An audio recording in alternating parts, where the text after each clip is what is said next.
Hello, everyone, and welcome to the Political Professor.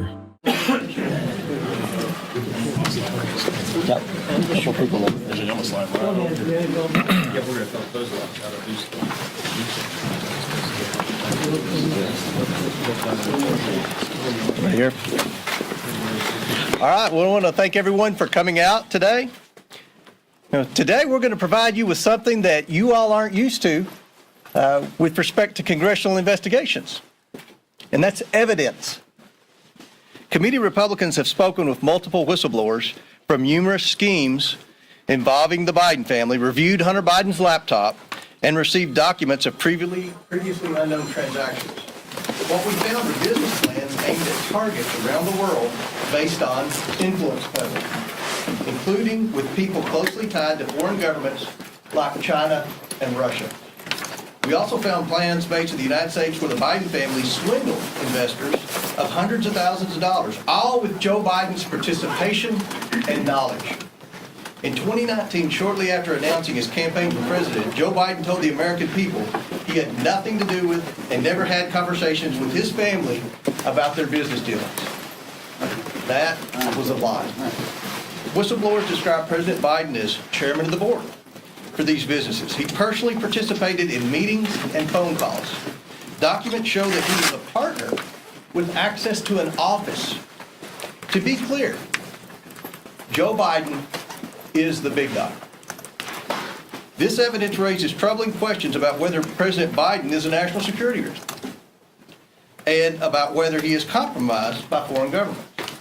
Despite the president's claim that he wasn't involved in Biden family business schemes, these photos show Joe Biden meeting with his family associates while vice president.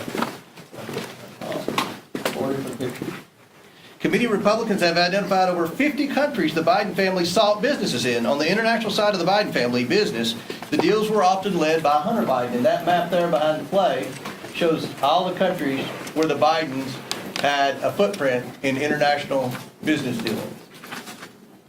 The investigation reveals a family that engaged with some of America's most powerful adversaries, planning to sell one of the largest sources of cobalt for electric vehicles in the world to the Chinese, for example. The Bidens flourished and became millionaires by simply offering access to the family.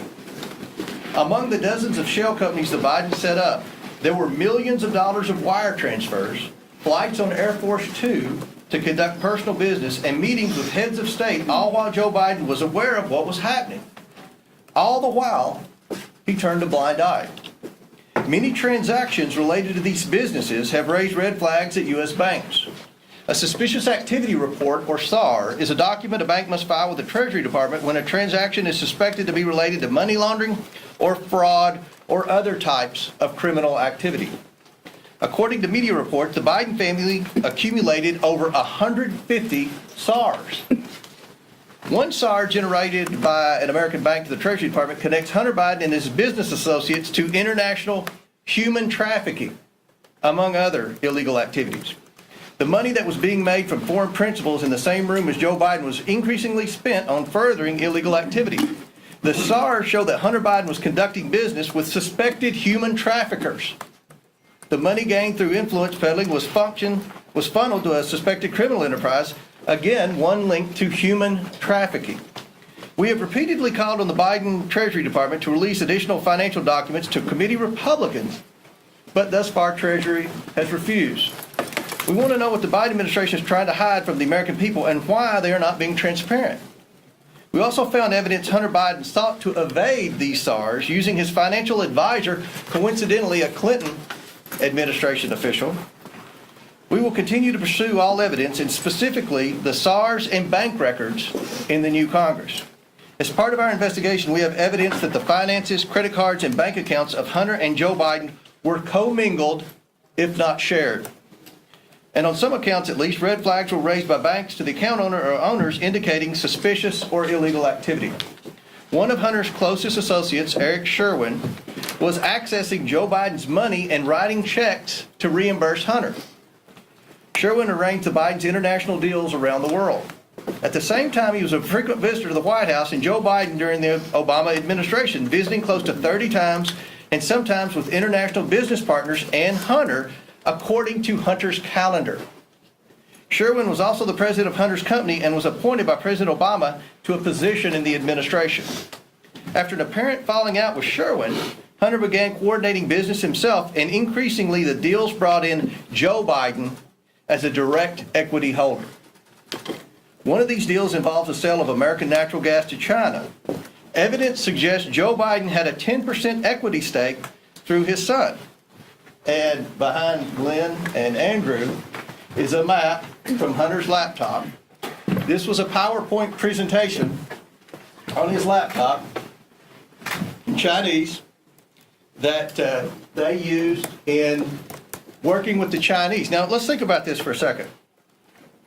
At a time when Americans are suffering from high energy prices because of this administration's terrible energy policy, we find evidence that Hunter Biden and Joe Biden were involved in a scheme to try to get China to buy liquefied natural gas, and from a whistleblower to try to get their foot in the door with China starting to purchase an interest in natural gas drillers.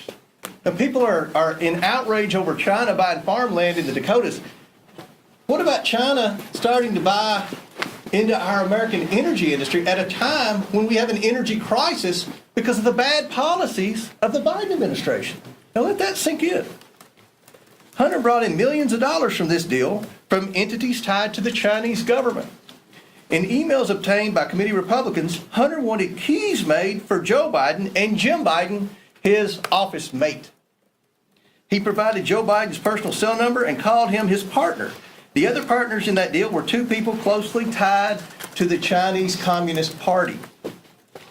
And that's behind Andy and Jim, that's the email where Hunter sent to the landlord requesting keys, and the Chinese partners were on the email, and where he said, Joe would need a key, and he even put Joe's cell phone number on there. Domestically, Jim Biden, Joe Biden's brother, used the Biden name to enrich himself in return for the promise that when Joe Biden became president in 2020, business partners would get rich by having access to a future Biden administration. By promising access to financing through Middle Eastern, Russian, and Chinese connections he made through Joe Biden, and by bringing his brother Joe Biden onto phone calls, Jim Biden was able to convince companies to give him loans of hundreds of thousands of dollars that he never repaid. The Biden administration has answered none of our requests for information regarding the Biden family or the financial transactions they engaged in. Instead, the Biden administration has spent over $250 million to staff to, quote, deflect Hunter stories. Protecting the president's son who has committed crimes with Americans' tax dollars is a waste. The domestic and international scheme that promised access to wealth in a future Biden administration constitute fraud. And the president's participation in enriching his family is, in a word, abuse of the highest order. Rooting out waste, fraud, and abuse will be the primary goal of a Republican House Oversight Committee. As such, this investigation will be a top priority. We are releasing a report today that details what we have uncovered. We are also sending letters to the Biden administration officials and Biden family associates renewing our request for voluntary production of documents relevant to this investigation. This is an investigation of Joe Biden, the President of the United States, and why he lied to the American people about his knowledge and participation in his family's international business schemes. National security interests require the committee to conduct investigation, and we will pursue all avenues that have long been ignored. Committee Republicans have uncovered evidence of federal crimes committed by and to the benefit of members of the president's family. These include conspiracy or defrauding the United States, wire fraud, conspiracy to commit wire fraud, violation of the Foreign Agents Registration Act, violations of the Foreign Corrupt Practices Act, violations of the Trafficking Victims Protection Act, tax evasion, money laundering, and conspiracy to commit money laundering. The Biden family's business dealings implicate a wide range of criminality, from human trafficking to potential violations of the Constitution. In the 118th Congress, this committee will evaluate the status of Joe Biden's relationship with his family's foreign partners and whether he is a president who is compromised or swayed by foreign dollars and influence. I want to be clear. This is an investigation of Joe Biden. And that's where the committee will focus in this next conference. I now turn it over to Oversight Member and the next Chairman of the Judiciary Committee, Jim Jordan. Thank you, Jamie. So I would just start with this question. What part of Mr. Comer's presentation was Russian disinformation? I mean, never forget what happened on October 19th, 2020, 15 days before the most important election we have in our country. Who's going to be the next president of the United States? 15 days before that, Mr. Brennan, Mr. Clapper, and 49 other people signed a letter that said the following. It is for these reasons that we write to say that the arrival on the U.S. political scene of emails purportedly belonging to Vice President Biden's son, Hunter, has all the classic earmarks of a Russian information operation. They further went on to say, we want to emphasize that we do not know if the emails provided to the New York Post are genuine or not, just that our experience makes us deeply suspicious that the Russian government played a significant role in this case. And of course, that letter became the pretext for suppressing this story, again, just days before the most important election we have in our country. So I would ask this, was J.P. Morgan's suspicious activity report to the Treasury Department, was that just a classic earmark of a Russian information operation? How about when Hunter Biden sent the email that Mr. Comer pointed to, sent the email asking for keys to his new office space, one for himself, one for President Biden, one for his uncle Jim Biden, and one for the emissary for the chairman of the Chinese energy company CFCC. Was that just Russian disinformation operation in place? What part of Mr. Comer's presentation prompted the FBI to go to Facebook and say, hey, you want to be on the lookout for Russian misinformation here this election season? What part of his presentation would prompt that? And I think it's also important to understand, never forget how this story has changed. I mean, think about this. When it started off, it was, no, it's not his laptop. It's not his laptop. Then it was, well, it's his laptop, but remember, it's Russian disinformation and no one did anything wrong. Then it was, well, maybe he did something wrong, but President Biden didn't know about it.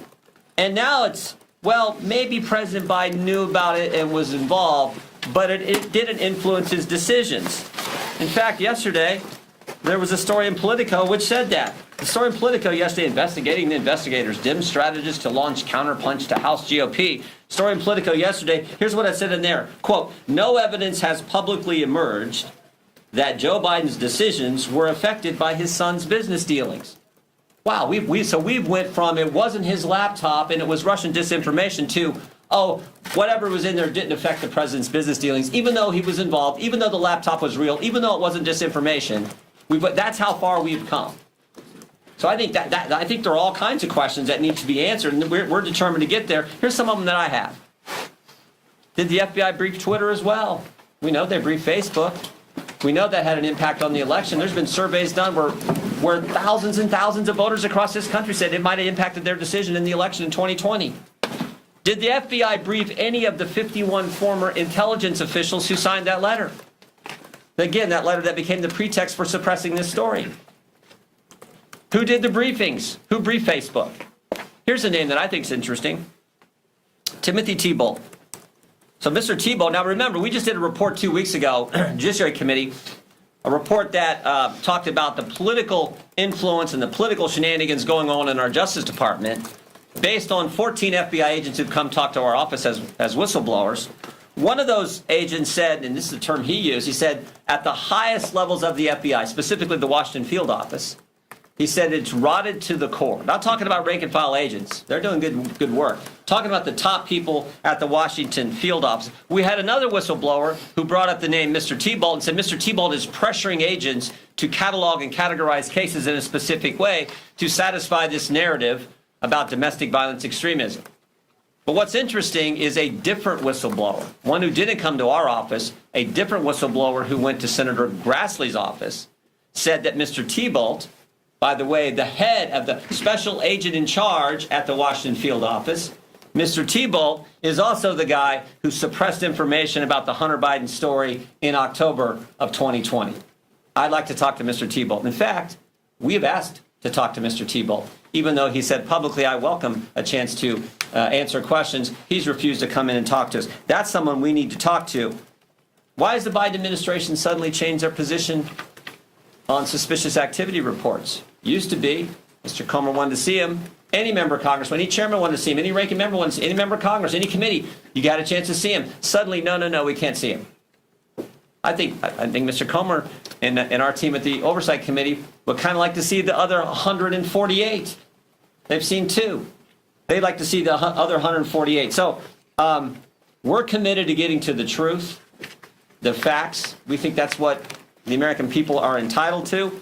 We're gonna try to help Representative Comer and the team here at Oversight with our work on judiciary, but with a specific focus on what the FBI was doing. We know these 51 former intel officials, they got security clearance.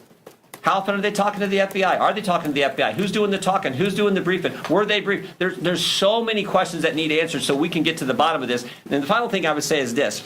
A colleague of mine said this in a committee hearing a few weeks ago, Mr. Gates. He said, when is the FBI going to quit interfering with elections?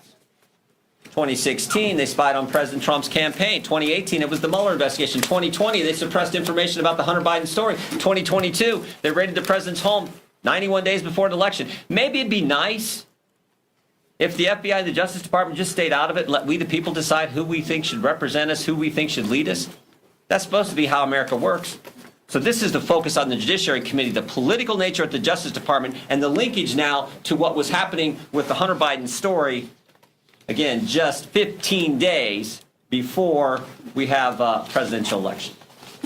We'll be happy to answer questions. Anyone on the committee will be happy to answer questions. Yes, sir. Are you also putting the FBI on notice for not bringing, and the Department of Justice on notice for not bringing any charges? And let me be very clear. Jim said this, but Jim's going to answer that question. The Oversight Committee, we are focused on the bank records moving forward. The Judiciary Committee is going to be focused on that, and Jim's answer that question. No, we're not putting anybody on notice. We just want to get the truth. I mean, that's why we issued the 1,000-page report 2 weeks ago that talked about. So I've been in Congress a few years now. I've never seen anything like it. 14 agents come talk to us while we're in the minority about how political that place has become. Talking about the purging going. These are terms they use, not we. The purging going on, purging of agents, the pressure to categorize cases in a political fashion. The putting the threat tag label on moms and dads who show up at school board meetings. We know of over 24 parents who were investigated, no one charged. But think of the chilling impact that has. You show up at some parent's home, you talk to them because she's in the group Moms for Liberty as an example. You talk to them, think of the chilling impact that has on other parents. So that's what we're interested in getting to the bottom of. And the only way you can hold people accountable and hopefully stop the behavior is to present it to the country. That's what we got to do. So we're committed to doing it in an aggressive fashion, but in a way that's consistent with the Constitution. Thank you. We know that the Department of Justice and FBI has been investigating Hunter Biden since 2018. How do you know that these claims that you are laying out in your remarks today and some of the examples that you have up here aren't claims that have already been fully investigated by those federal prosecutors? Maybe they have. We don't know. And can I follow up with the map that you were referring to? When was that PowerPoint from? That PowerPoint was from what year? Do we know exactly? I think it's in your packet, but 2017. So my follow-up there is, if this is from 2017, what is the connection to, the current energy crisis now, if that was years ago? Are you real? I mean, Joe Biden says he's going to stand up to China. Joe Biden says he's going to rewrite our whole energy policy, America first. And he was a 10% equity owner in a company whose sole mission was to purchase liquefied natural gas from the United States and try to take over the natural gas industry in America through natural gas wholesalers and natural gas drillers. I mean, I don't think Joe Biden's been honest to the American people about that. And I think that's a question you all need to ask at the next White House press conference. We didn't know about your involvement in a Chinese energy company. Does that in any way, shape, or form impact your energy policy? And that's something that I think every American deserves answers to, especially at a time when we're faced with record high energy prices because of Biden's energy policy. Yes. Will your committee call Hunter Biden or anybody in the Biden family to testify in an investigation, Secretary? Or yeah, we would love to talk to people in the Biden family, specifically Hunter and Jim Biden. I think the most important thing for us right now is to get those bank records. I mean, we have 2 suspicious activity reports in hand now, not because of the Biden family and certainly not because of Janet Yellen at Treasury. These suspicious activity reports are very detailed. And these aren't from little banks like in my part of Kentucky. These are, Wells Fargo, J.P. Morgan. So these suspicious activity reports, and I don't think from day one, a lot of people in the media understand what a suspicious activity report is. Just so you know, suspicious activity reports were created after September the 11th as a way for the government to be able to track foreign transactions into American terror cells. Over time, it's expanded to include things like money laundering and other types of criminal activity. Because when in September 11th, remember, the banks knew that these terrorists were getting wire transfers from Saudi Arabia, but the FBI and the federal authorities didn't. So that was how these were created. Under President Bush, under President Obama, and under President Trump, any committee in Congress could have access to those suspicious activity reports. But when Joe Biden became president, he changed the rules.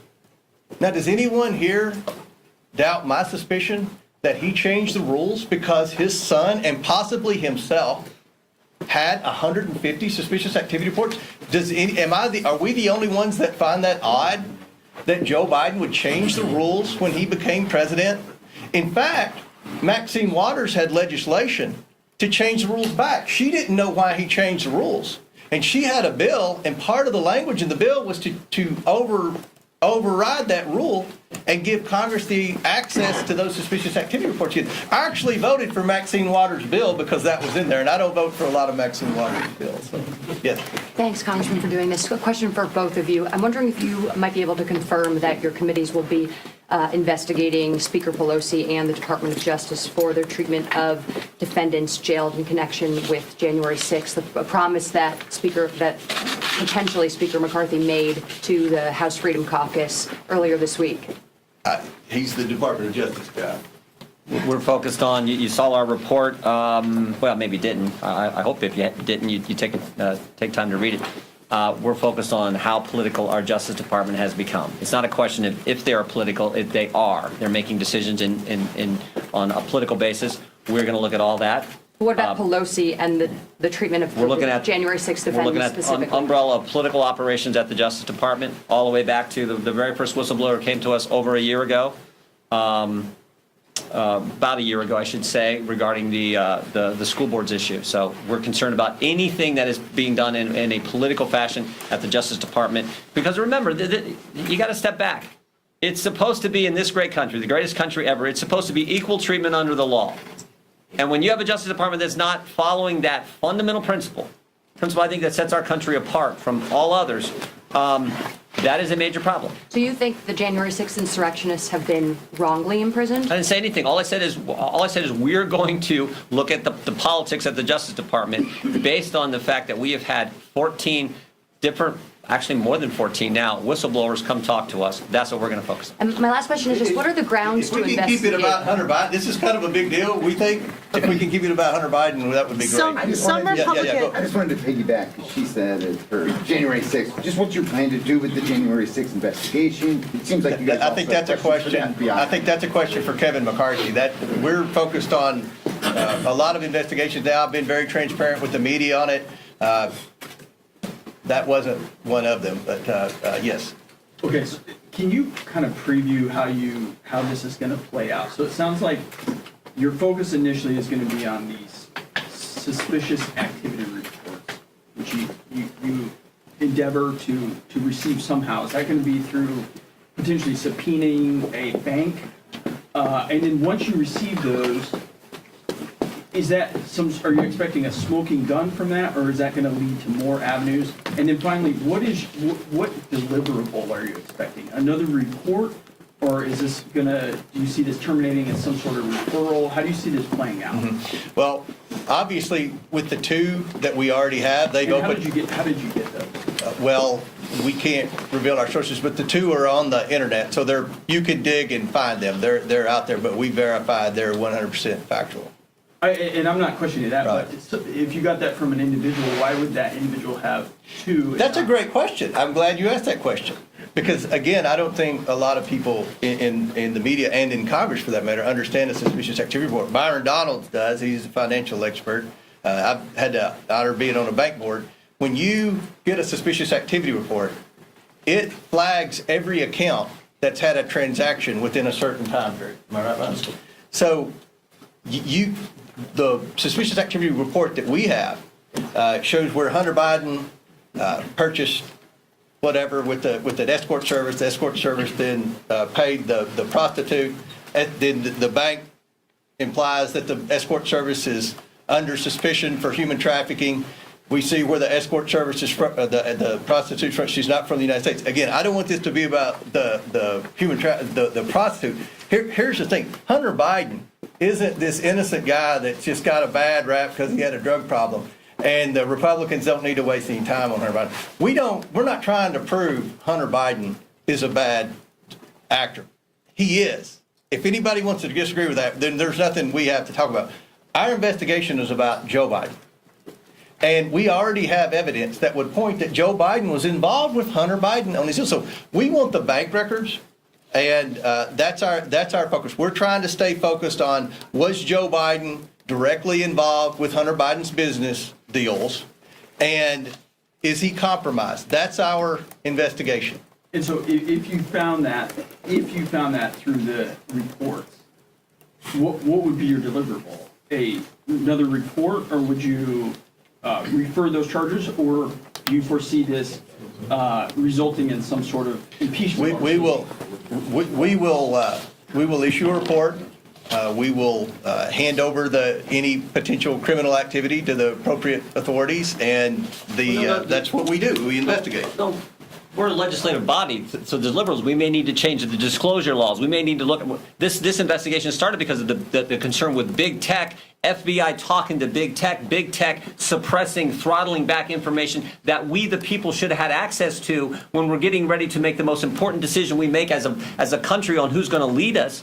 That's where this starts. So do we need to change Section 230? It's all about the legislative purposes.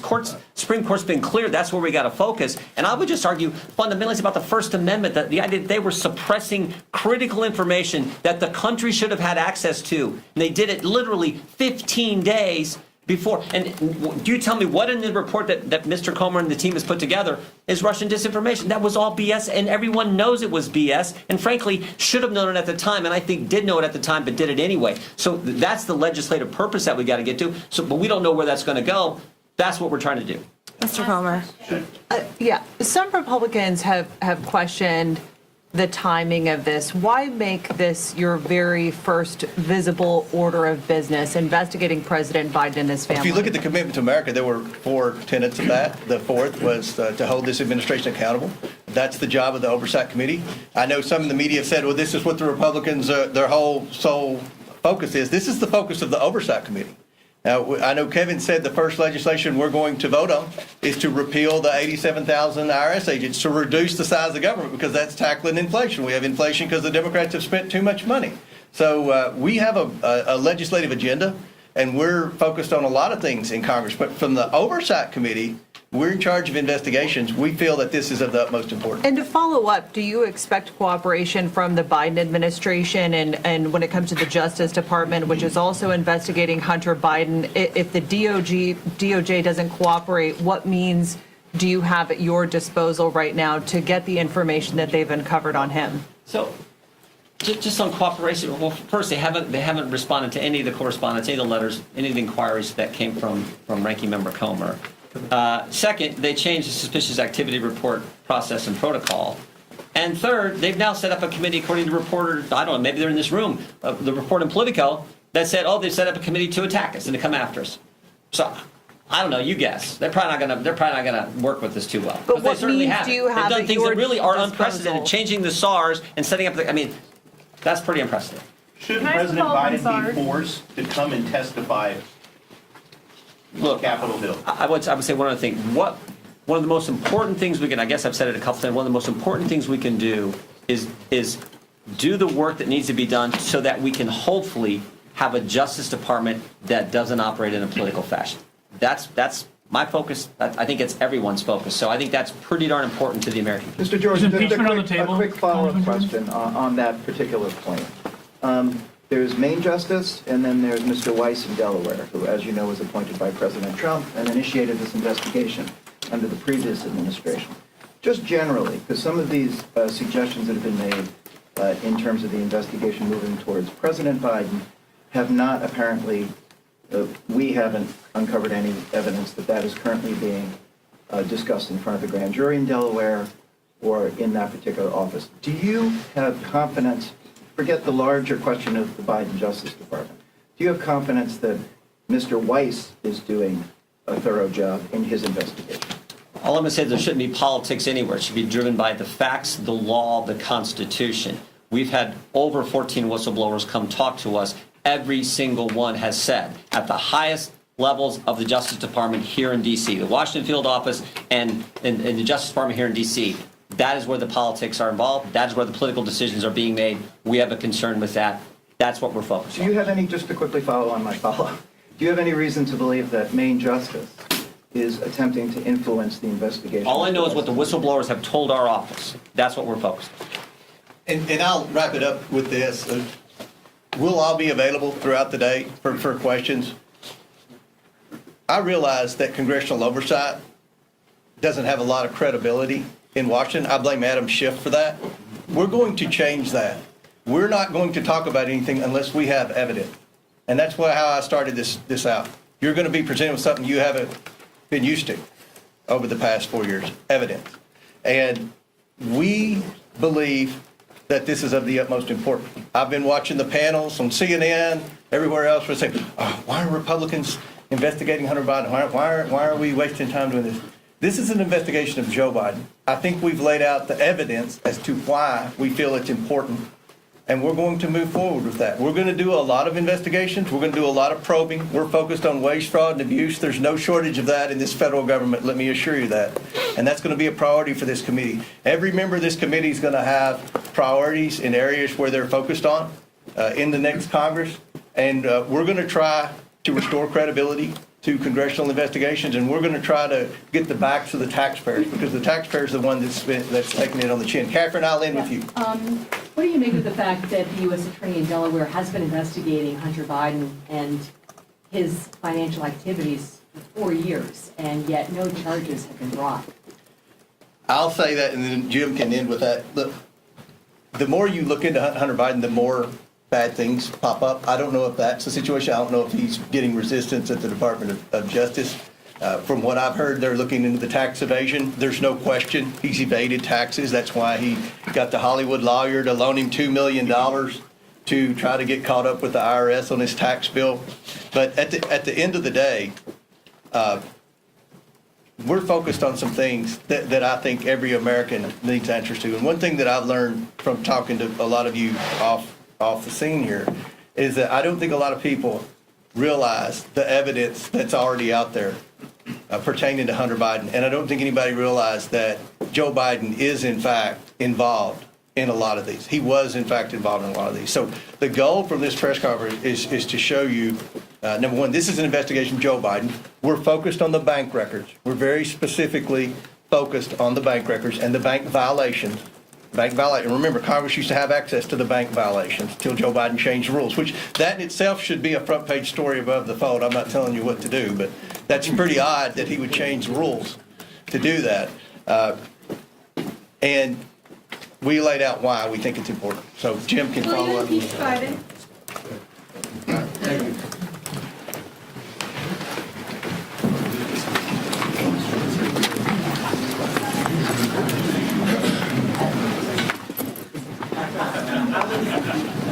Thank you.